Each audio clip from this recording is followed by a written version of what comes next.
Bung Rey, saling tunggu untuk hak angket di DPR ini, apakah ada hal yang juga diperhitungkan partai politik? Saya kira nggak ada lagi karena semuanya sudah oke, tinggal sebetulnya actionnya ya.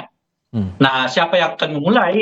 Semuanya bisa memulai karena kan persyaratannya minimal dua partai kan, minimal dua fraksi yang melakukan pengusungan dengan jumlah 25 anggota DPR kan.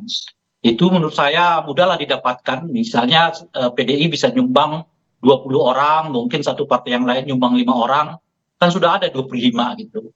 Mbak Ibu Irma Suryani, saya kira akan siap mengusung ya, Bu Irma ya. Siap, tentu Agak, siap. setidaknya saya udah dapat Sesuai dua nih. dengan Iya, tadi pagi saya dengan Bung Daniel dari PKB, beliau juga siap. Sekarang Mbak Irma udah siap, udah dua, dan PDI macam-macam.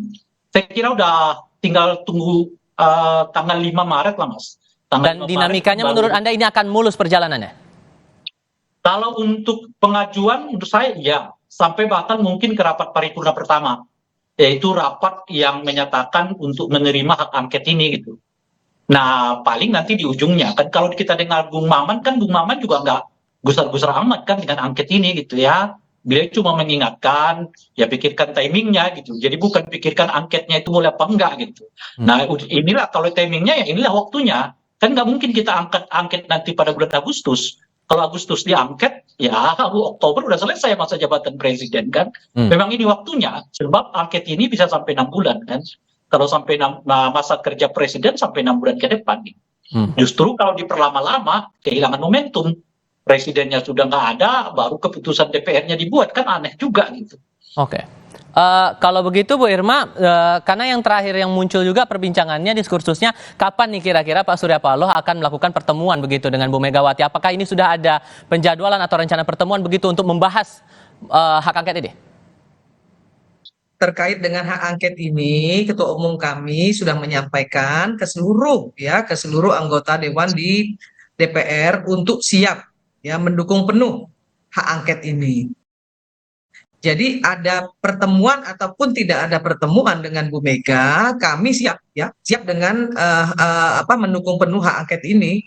Jadi sebenarnya nggak perlu nunggu pertemuan dengan Bu Mega dulu baru kemudian kami mendukung hak angket, tidak.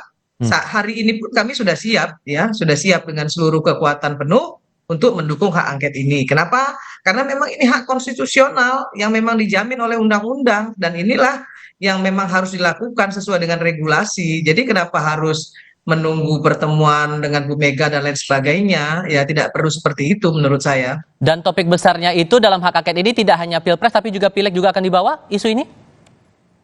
Semua semua Pileg dan Pilpres itu menjadi satu kesatuan. Ya, salah satunya memang soal sirekap KPU yang memang menurut saya memang nggak benar sama sekali ya, ngawur gitu loh ya. Karena ada data-data yang harusnya sudah ajak gitu, tiba-tiba turun dengan tiba-tiba gitu ya. Ini yang juga menjadi masalah di masyarakat, kebingungan masyarakat melihat sirekap KPU ini juga membuat KPU ini pilihan pemilu hari ini juga menjadi tercoreng menurut saya seperti itu. Oke, karena posisi Golkar sudah jelas menolak, Bung Maman, apakah kemudian ada langkah-langkah politik yang diambil Golkar untuk biar... Saya kira Golkar tidak menolak, mereka tidak ingin ikut menandatangani hak pengajuan. Tapi nanti kita nggak tahu di paripurna.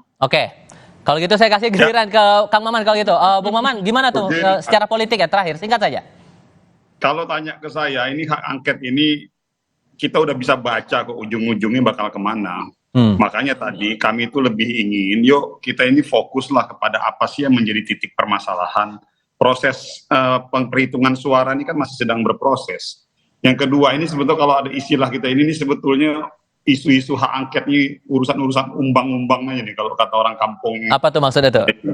Ini urusan umbang-umbang aja, ya silakanlah ditafsirkan sendiri. Makanya tadi kita lebih menekankan kepada jangan sampai kita malah menggeser substansi permasalahan ataupun isu atau kepentingan yang lebih besar. Ada dua hal. Yang pertama adalah bagaimana proses perhitungan ini bisa berjalan dengan lancar. Lalu yang kedua, ada kepentingan yang jauh lebih besar kalau pemilu ini selesai, stabilitas politik terjaga, tentunya akan memberikan implikasi positif terhadap stabilitas ekonomi. Pemerintah sudah mulai melanjutkan lagi agenda-agenda hal yang lainnya, agenda ekonomi, agenda sosial masyarakat, agenda pendidikan, dan kita juga meyakini loh, kalau tadi kita bicara rakyat juga lama-lama capek kali kalau misalnya diisi dengan panggung etalase kita ini dengan hal-hal yang keributan kayak begini. Yang akhirnya tidak memiliki arah gitu. Jadi jauh lebih bagus kita mempertontonkan hal-hal yang jauh lebih konstruktif kepada masyarakat. Itu saja mungkin kalau kami dari Partai Golkar. Itu artinya kan sebetulnya nasihat Bung Baman itu layak disampaikan dahulu kepada Presiden. Pak Presiden jangan terlalu banyak cawe-cawe lah, sebab terlalu banyak cawe-cawe bisa menimbulkan reaksi negatif dari publik. Akibatnya pelaksanaan pilpres kita bisa bermasalah dan jadi urusannya panjang gitu kira-kira. Baik, kita mungkin akan lanjutkan diskursus ini di pertemuan berikutnya. Bapak Ibu sekalian, terima kasih banyak sudah hadir dalam diskusi di Kompas Petang kali ini. Sehat selalu semuanya. Selamat sore. Yuk, selamat. Informasi